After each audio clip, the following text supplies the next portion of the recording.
This is the new DJI Avata 2, and I've had my hands on it for about a week now, and no, I was not sent this by DJI, I went out and bought this with my own money. Now you've probably seen loads of videos by now telling you all the new specs and features of this drone, so I'm going to tell you what it's actually like to fly, live with, and all the things that I like and don't like about it. I wanted to give myself a chance to really get to know the Avata 2. I'm not one to just fly a drone once and then put out a full review on it. I want to give myself a chance to really get to know the machine so that I know that what I'm saying has got depth and substance to it. So if you're new around here, I'm Justin, and if you've been here before, it's great to see you back. This is the DJI Avata 2.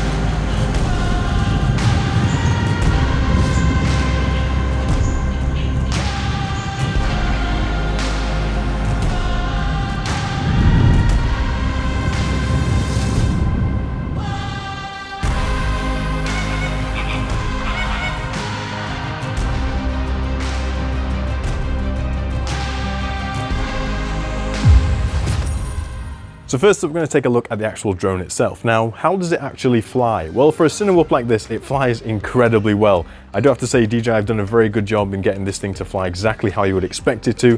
As a Cinewhoop, it's very stable, it's very precise and controllable. And I really like the way that this thing flies. In windy situations, it does move around and bobble a lot, but that's just what Cinewhoops tend to do. So in the flight department, for me, I really like the way this thing flies. A lot of control, a lot of precision. I've tuned the rates a little bit to make it even better, and I'll share those in a future upcoming video. Now let's talk about build quality. Now, build quality is something that's been called into question a lot with this drone because I've seen so many pictures of people showing their crashed drones smashed to pieces, prop guards damaged, propellers damaged, and even the actual arms snapped. Now, I think that this drone is going to be durable enough for what it was designed for. If you are flying this flat out and crashing into solid objects, you're going to break something, but the chances are you're going to break something with any drone like this. And a Cinewhoop is designed to be flown sort of slowly, carefully, and precisely, and the guards are generally just there to protect people or sort of precious things that you're flying around. They do also offer some protection granted to the machine, but if you hit something hard enough, it is going to break. It's not as durable as the original Avata 1. These things a bit more flimsy, and you cannot replace them yourself. I think that's mainly due to the fact that they do house the O4 antennas within the ducts. It's going to make things a lot more hard to replace, and I think that's why DJI has done that. So durability wise, I think for the way I'm going to fly it and its intended purpose, it's going to be absolutely fine. But for some people, it might not be tough enough for what you expect it to be. So just be careful, try not to crash it like you should be doing with all of your drones. But bear in mind, if you hit something hard enough, you are going to break it. So now I'm going to talk about the camera, which for me is the biggest selling point on the new Avata 2. We now have the exact same image sensor on this camera as we do in the DJI Osmo Action 4. And generally with FPV drones, you strap an action camera to the top of them to record high quality footage. But we now have that exact same sensor in the camera that we're recording with built in. And the Osmo Action 4 is a bigger sensor. It's a 1/1.3 inch sensor, which gives us a way better looking image. And we now also have D-Log M, which is one of my favorite color profiles to work with. It keeps so much detail in the highlights and in the shadows and allows me to do so much more in post-production when it comes to color grading. Another thing that I absolutely love with this camera is the fact that you can film in 4:3 at 4K 60 frames a second. So if you want to get that sweet crop for Instagram or for TikTok, you now have the option to do that in 4K. Now, although it is the same sensor as the Action 4, it does have slightly different image processing going on, so you don't get exactly the same looking image, but it's very, very close. And the low light performance on this is absolutely miles better than it was on the original Avata and the O3 Air unit. You can fly this thing in nice low light environments, sunrise and sunset, and just get way better footage, especially with D-Log M2. Helps you to keep that detail in the shadows when shooting in low light environments. All right, let's talk about the noise level on this thing, because the original Avata had a horrendous sound to it. It was really like horrible death thrill. If there was ever one nearby, you knew exactly what was flying in the air. This thing, it's so much quieter. The tone is way more pleasant on your ears too. It just sounds like a normal drone flying, to be honest. And that is a really nice welcome change. Here's a quick comparison between this and my other Cinewhoop, which is a Gep RC Cinelog 35, which is way noisier than this DJI Avata 2.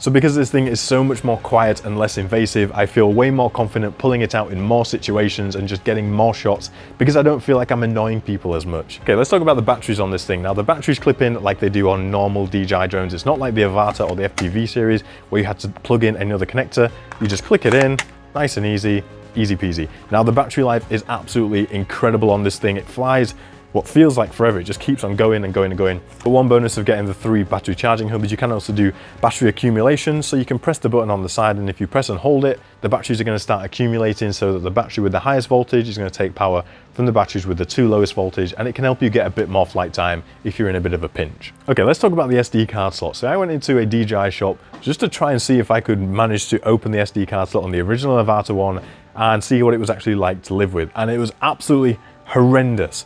The new Avata 2, really nice. It's on the side there. You just lift up the flap and the SD card is so easy to get to. I have no idea why they put it in the original location on the first one. This one just makes way more sense, and I'm happy they've put it where they have. The next thing that we have new on here is we now have DJI's 04 transmission system opposed to DJI's 03. Now 03 was very good, and 04 is just an incremental improvement over 03, and this drone now has 4 antennas as opposed to the original Avata just having 2 on it. So you're going to get better range, better penetration, and from my test, 04 has way better penetration than 03. The range is going to vary depending on how much of a sort of congested environment you're in, but to be fair, the range is going to be fine if it's anything to go by from DJI 03. One thing I really like about the Avata 2 are these 2 visual positioning sensors on the back.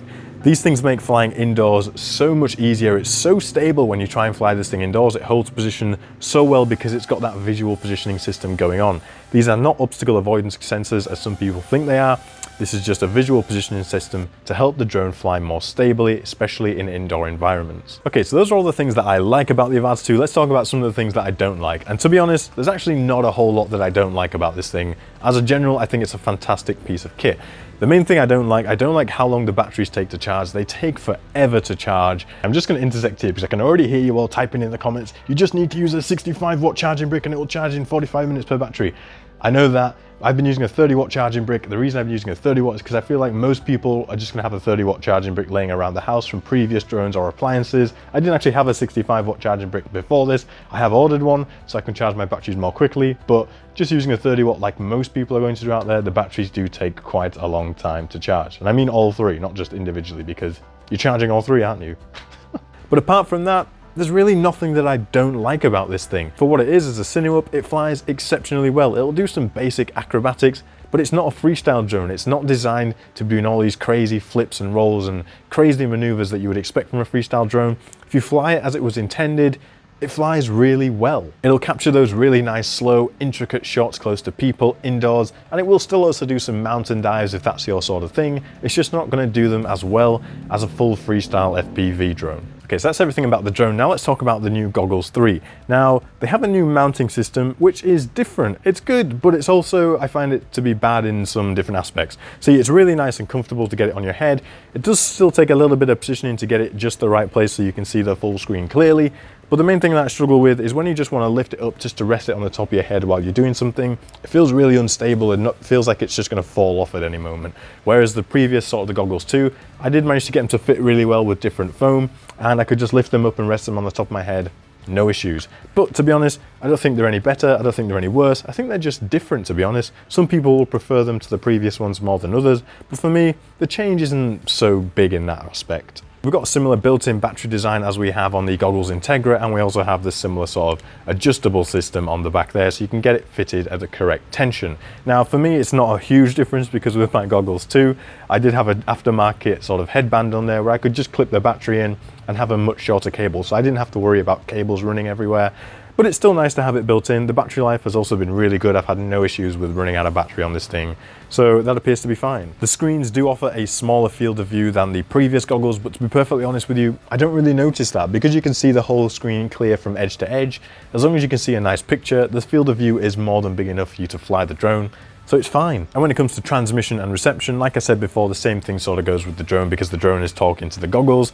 The penetration is fantastic. I find it flies really well through sort of heavily wooded environments, and penetration is very good. The range is also pretty good. I haven't really been in a very open, uncongested sort of Wi-Fi or signal space to test the range really well, but it appears to be doing just fine. And something that's also different is the radio now transmits through the goggles to the drone, where previously the radio would talk to the drone itself. Now, on normal FPV drones, we tend to use a separate radio link to our goggle video link, more for redundancy purposes. So if we start to lose video signal, the chances are we still have control from our radio and we can perform an emergency GPS rescue or something. With these goggles, if you lose video signal, you've also lost your radio signal because they're coming through the same thing. And I did have one issue when I was testing the DJI Avata 2 when I did a return to home test, where the drone did decide to climb up and then just constantly descend to the point where it almost caused a crash. Now, I wasn't able to recreate this in testing that I did afterwards, so I think it might have just been a one-time glitch, but something that I had to be aware of and something I did feel like I needed to mention. Now, because we have a better camera in the Avata 2, the image that we see through the Goggles 3 is also better. Because it have better dynamic range, we can see a much nicer image through the screen. This allows you to see more sort of hidden objects that might be lurking in the shadows, and if you are getting a bit of light leak through the sides, one thing I found you can do is you just flick the rubber and it should seal nicely. One thing that I really love about these Goggles 2 is the instant defog feature. Now, being out here in Bali, Indonesia, in the humid environments that I'm in, a lot of times the goggles just constantly start to fog up, and the ability to just flick on instant defog to get that fan running at high speed to stop the fogging is really nice. I basically have instant defog running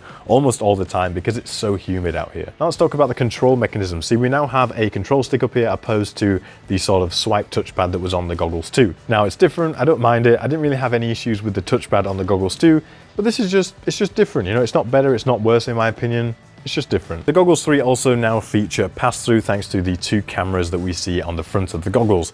Now, I expected this to be a little bit better than it actually was. You've probably seen this before, but the field of view is so zoomed in, you can't really see anything that's going on around you. It's very strange. I mean, I feel like they might have included this because it's kind of difficult to lift them up and rest on your head. It just allows you to pass through and see what's around you. But it's a bit of a gimmick, to be honest. I don't think I'm going to use it all that much, but it's nice to know that it's there if you really just need it. At a flick, you can just double tap and you can see through the goggles. So let's talk about some of the things that I do not like on the Goggles 3. And the first one is going to be the SD card slot.